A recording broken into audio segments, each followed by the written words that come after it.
محرم کا مہینہ شروع ہو چکا ہے۔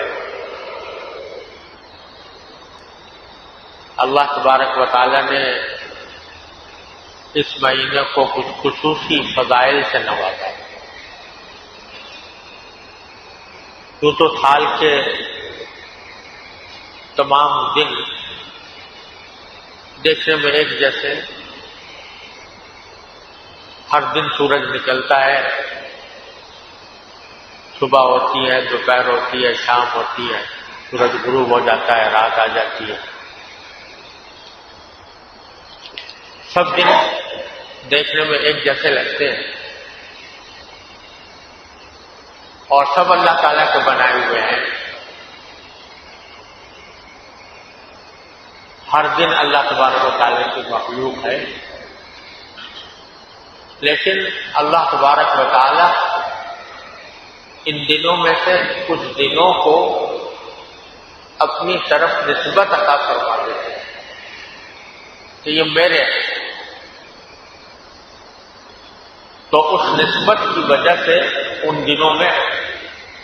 تقدس پیدا ہو جاتا ہے، عام دنوں کے مقابلے میں وہ زیادہ مقدس دن بن جاتے ہیں۔ یہ ایسا ہی ہے جیسے بیت اللہ شریف کی عمارت ہے، تو وہ ایک عام عمارت ہے، بلکہ ایسی عمارت جس پر پلاسٹر بھی نہیں، پتھروں سے بنی ہوئی ہے، لیکن دیکھنے میں وہ اور ایک جیسی عبارت کرتی ہے، لیکن اللہ تبارک و تعالی نے اپنی طرف نسبت کا فرماتی کہ یہ اللہ کا گھر ہے، بیت اللہ اللہ کا گھر ہے۔ حالانکہ اللہ کا گھر اس معنی میں نہیں ہے کہ معاذ اللہ اللہ تعالیٰ اس میں مقیم ہے، اس میں رہتے ہیں، گھر کے اندر رہتے ہیں۔ اللہ تعالیٰ کو گھر کی حاجت نہیں ہے، وہ بے نیاز ہے، لیکن یہ نسبت ہے، اللہ تعالیٰ نے اس کو اپنی طرف نسبت کا فرما دی، یہ میرا ہے، یہ میرا گھر ہے۔ بس اس کو اصطلاح میں نسبت تشریفی کہتے ہیں کہ یہ اللہ تعالیٰ نے اس کا اعزاز بڑھانے کے لیے، اس کی عظمت بڑھانے کے لیے اس کو اپنی طرف منسوب کر دیا کہ یہ میرا گھر ہے۔ جب یہ نسبت ادا کر دی تو آپ دیکھ لو کہ اس میں کیا تقدس پیدا ہو گیا، کیسا عظیم عظمت پیدا ہو گئی، کیسا اس کے اندر پاکیزگی پیدا ہو گئی، کیسی اس کی طرف لوگوں کی رغبت پیدا ہو گئی کہ ساری دنیا سے لوگ کھینچے کھینچے جا رہے ہیں بیت اللہ شریف کی طرف۔ تو نسبت بڑی چیز ہے۔ اللہ تبارک و تعالیٰ نے جس طرح بیت اللہ کو یہ نسبت عطا فرمائی کہ اپنی طرف منسوب فرمایا، اسی طرح سال کے کچھ دنوں اور مہینوں کو بھی اللہ تعالیٰ نے اپنی طرف سے نسبت عطا فرمائی۔ محرم کے مہینے کو بھی شہر اللہ کہا ہے، یہ اللہ کا مہینہ، حالانکہ مہینے تو سارے اللہ ہی کے ہیں، لیکن خصوصی طور پر اس کو بھی شہر اللہ المحرم کہہ دیا ہے ایک حدیث میں رسول کریم صلی اللہ علیہ وسلم۔ تو اس کی وجہ سے اس میں نسبت کی وجہ سے اس میں عظمت آتی اور اللہ تبارک و تعالی نے اس کو ایک خصوصی فضیلت عطا فرمائی اور یہ فضیلت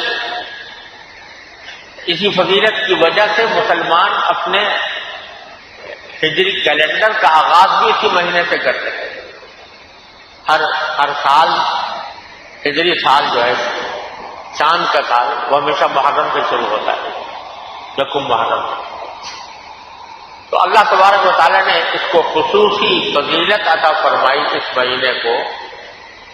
اور تو شہر اللہ فرمایا. ایک حدیث میں رسول کریم صلی اللہ علیہ وسلم کا یہ ارشاد مروی ہے کہ اول الصیام بعد شہر رمضان شہر اللہ المحرم او کما قال صلی اللہ علیہ وسلم کہ رمضان کے بعد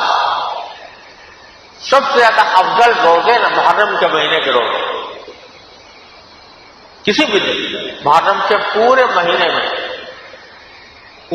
میں روزے رکھنا، یہ کسی بھی دن رکھنا، یہ رمضان کے بعد سب سے زیادہ افضل روزے محرم کے مہینے میں روزے رکھنا. اور خاص طور سے اس میں وہ تو پورا مہینہ ہی فضیلت والا ہے، پورا مہینہ تقدس کا حامل ہے، لیکن خاص طور پر عاشورہ یعنی 10 محرم عاشورہ کا دن یہ اور زیادہ فضیلت رکھتا ہے. اور اس حدیث عاشورہ کے دن روزہ رکھنے کے بارے میں رسول کریم صلی اللہ علیہ وسلم کا یہ ارشاد مروی ہے کہ آپ نے فرمایا کہ عاشورہ کے روزے سے میرا اللہ تعالیٰ کی ذات سے یہ امید ہے کہ جو آدمی عاشورہ کے دن یہ 10 تاریخ کو روزہ رکھے گا تو وہ اس کے 1 سال پہلے کے گناہ معاف ہو جائیں گے. 1 سال پہلے کے گناہوں کا کفارہ ہو جائے گا عاشورہ کا روزہ رکھنے. اور عاشورہ کے دن کو جو خصوصی فضیلت حاصل ہوئی وہ اللہ تبارک و تعالیٰ نے شروع سے اس دن کو منتخب فرمایا ہے. اور صحیح احادیث سے جو بات ثابت ہے وہ یہ ہے کہ عاشورہ ہی کے دن میں حضرت موسیٰ علیہ السلام کو اور ان کے لشکر کو اللہ تعالیٰ نے فرعون سے نجات دی. یعنی جس دن حضرت موسیٰ علیہ السلام مصر سے اپنے بنی اسرائیل کو لے کر نکلے اور فرعون نے ان کا پیچھا کیا، آگے موسیٰ علیہ السلام بنی اسرائیل کو لے کر جا رہے تھے اور پیچھے فرعون اپنا لشکر لے کے ان کو پکڑنے کے لیے جا رہا تھا، یہاں تک کہ سمندر آ گیا. موسیٰ علیہ السلام کی قوم نے سمندر دیکھا تو وہ گھبرا گئے کہ آگے سمندر ہے اور پیچھے فرعون کا لشکر ہے. کہنے لگے انا لمدرکون، ہم تو دھر لیے گئے، یعنی وہ سب فرعون کا لشکر ہمیں پکڑ لے گا اور ہم شکست کھا جائیں گے. لیکن پیغمبر تھے حضرت موسیٰ علیہ السلام، انہوں نے فرمایا کلا، ہرگز نہیں ہو سکتا. ان معی ربی، میرے ساتھ میرا پروردگار ہے، سیہدین، وہ ضرور مجھے ہدایت دے گا اور ضرور میرے لیے راستہ نکالے گا. یعنی بظاہر دیکھنے میں کوئی اسباب نظر نہیں آ رہے، سامنے سمندر ہے، اس میں گھوڑوں کو ڈال نہیں سکتے کہ گھوڑوں کو سمندر کے اندر ڈال دیں، آگے چل بڑھنے کا کوئی راستہ ہی نہیں، اور پیچھے سے لشکر متعاقب کرتا ہوا آ رہا ہے. تو بظاہر تو بچنے کا کوئی امکان نظر نہیں آتا تھا. لیکن پیغمبر جس کو اپنے اللہ پر بھروسہ ہے وہ کہتا ہے کلا، ہرگز یہ مری ہمیں نہیں پکڑ سکیں گے. ان معی ربی، میرے ساتھ میرا پروردگار سیہدین، وہ مجھے ہدایت دے گا، میرا راستہ نکالے گا. چنانچہ اللہ تعالیٰ کی طرف سے حکم ہوا کہ اسی سمندر پر اپنا ہاتھا مار دو، تمہارے لیے راستہ بن جائے گا سمندر میں۔ تو حضرت موسیٰ علیہ السلام نے سمندر پر ہاتھا مارا تو بنی اسرائیل کے 12 خاندان تھے، ہر خاندان کے لیے ایک راستہ بن گیا، خشک راستہ۔ پانی دونوں طرف کھڑا ہوا ہے، ادھر بھی پانی کھڑا ہے ادھر بھی کھڑا ہے، بیچ میں راستہ بنا ہوا ہے، اور پورا لشکر حضرت موسیٰ علیہ السلام کا پورا لشکر جو ہے وہ سمندر کے پار اتر گیا اس طرح۔ فرعون جب سمندر کے کنارے پہنچا تو اس نے دیکھا کہ راستے بنے ہوئے ہیں، تو اس نے بھی ان راستوں کے اندر اپنے گھوڑوں کو ڈال دیا۔ جب سارے لشکر عین سمندر کے بیچ میں پہنچ گیا، راستے بنے ہوئے تھے، تو اللہ تعالیٰ نے حکم دیا کہ سمندر کو مل جاؤ۔ تو سمندر مل گیا اور فرعون غرق، فرعون اس کے سارے ساتھی سمندر میں غرق ہو گئے۔ تو یہ واقعہ جو پیش آیا یہ عاشورہ کا دن تھا، اور جب نبی کریم صلی اللہ علیہ وسلم مدینہ منورہ ہجرت کر کے تشریف لے گئے تو وہاں پر آپ نے دیکھا کہ یہودی لوگ جو ہیں وہ عاشورہ کے دن روزہ رکھتے ہیں۔ تو رسول کریم صلی اللہ علیہ وسلم نے پوچھا کہ یہ کیوں رکھتے ہیں، تو انہوں نے بتایا کہ یہ اس لیے رکھتے ہیں تاکہ یہ یاد بناتے ہیں حضرت موسیٰ علیہ السلام کے فرعون سے نجات پانے۔ تو آپ نے فرمایا کہ ہم حضرت موسیٰ علیہ السلام سے زیادہ قریب ہیں، لہذا ہم بھی روزہ رکھیں گے تو اچھا ہے۔ شروع میں آپ نے اس طرح روزہ شروع کیا، پھر اللہ تعالیٰ نے اس کو فرض کر دیا، عاشورہ کا روزہ فرض ہو گیا، اور اس وقت تک رمضان کے روزے فرض نہیں ہوئے تھے، تو اس وقت عاشورہ کے روزے کو فرض کر دیا گیا تھا کہ ہر مسلمان کے ذمہ ضروری ہے کہ عاشورہ کے دن روزہ رکھے۔ لیکن بعد میں جب رمضان کا فریض کے روزے فرض کر دیے گئے تو پھر عاشورہ کی فرضیت اٹھا لی گئی۔ اب وہ فرض نہیں لیکن مستحب ہے کہ اس دن روزہ رکھا جائے، ثواب ہے، اگر کوئی رکھے گا تو ثواب ہے، نہ رکھے تو کوئی گناہ نہیں۔ لیکن یہ فضیلت بیان فرما دی رسول کریم صلی اللہ علیہ وسلم نے کہ مجھے اللہ تعالیٰ کی ذات سے یہ امید ہے کہ جو شخص روزہ رکھے گا اس کے 1 سال پہلے کے گناہ اللہ تعالیٰ معاف فرما دیں گے۔ اللہ تعالیٰ کی رحمت اس طرح ہے۔ تو اللہ تبارک و تعالیٰ نے عاشورہ کے دن کا ایک جو سب سے بڑا عمل ہے وہ روزہ رکھنا، اللہ تعالیٰ توفیق عطا فرمائے۔ لیکن یہاں بھی رسول کریم صلی اللہ علیہ وسلم نے ایک ہدایت عطا فرمائی، وہ یہ کہ چونکہ یہودی بھی عاشورہ کے دن روزہ رکھتے تھے تو آپ نے ان کے ساتھ مشابہت کو بھی پسند نہیں کرنا، یعنی وہ روزہ رکھتے ہیں تو ہم بھی رکھیں، بلکہ ان سے ایک امتیاز پیدا کرنے کے لیے، مسلمانوں کا ایک امتیاز پیدا کرنے کے لیے یہ فرمایا کہ تم اب آئندہ تنہا عاشورہ کا روزہ نہ رکھا کرو، عاشورہ کے ساتھ کوئی دن ملا لیا کرو، یا تو 9 تاریخ یا 11 تاریخ،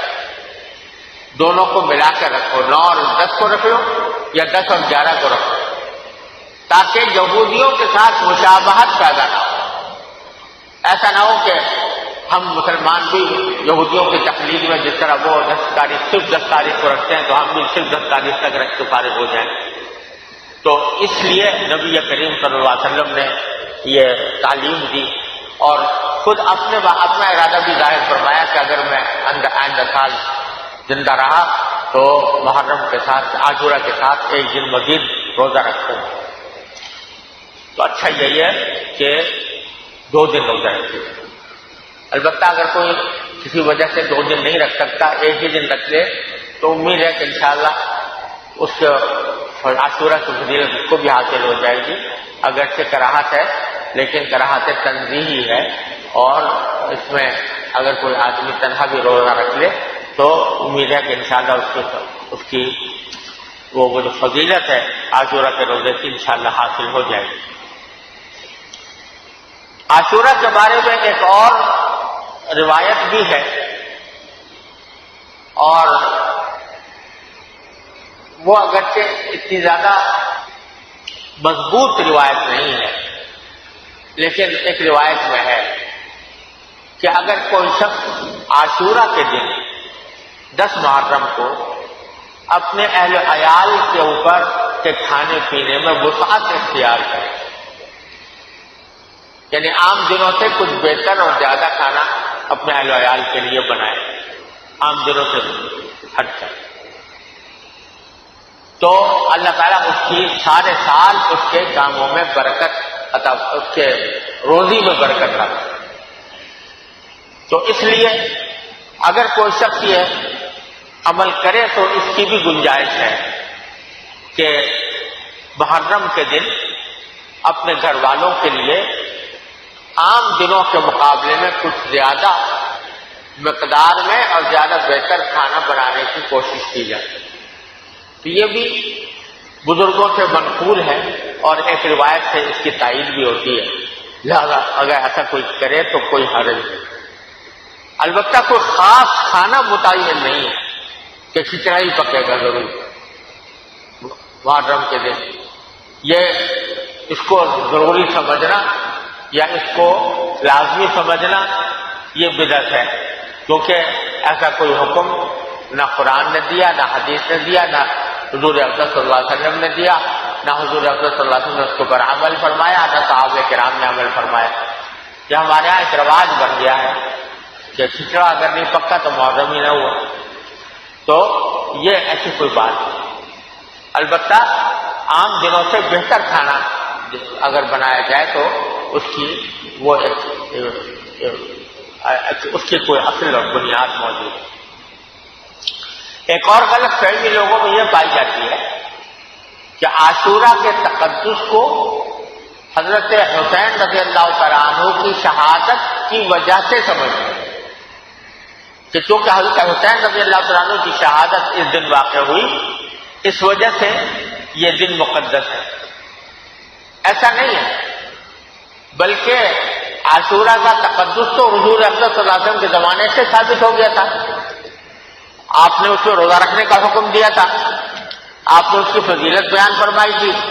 آپ نے پورے محرم کی فضیلت بیان فرمائی تھی، تو تقدس تو اس کا پہلے سے موجود تھا۔ بلکہ حضرت حسین رضی اللہ تعالیٰ عنہ کی فضیلت یہ ہے کہ اللہ تعالیٰ نے ان کو شہادت کا درجہ ایک ایسے دن عطا فرمایا جو اتنے تقدس کا حامل ہے۔ شہادت تو کسی دن بھی ہو سکتی تھی، لیکن حضرت حسین رضی اللہ تعالیٰ عنہ جو نبی کریم صلی اللہ علیہ وسلم کے جگر گوشہ، آپ کے پیارے نواسے، محبوب نواسے، ان کی شہادت واقع ہوئی عاشورہ کے دن 10 محرم کو، تو اس وجہ سے یہ اللہ تعالیٰ نے ان کو یہ فضیلت عطا فرمائی کہ ان کی شہادت کے لیے عاشورہ جیسا مقدس دن اللہ تعالیٰ نے مقدر فرمایا۔ تو اللہ تبارک و تعالیٰ نے ان کی درجات بلند کرنے کے لیے، ان کی فضیلت ان کو عطا فرمانے کے لیے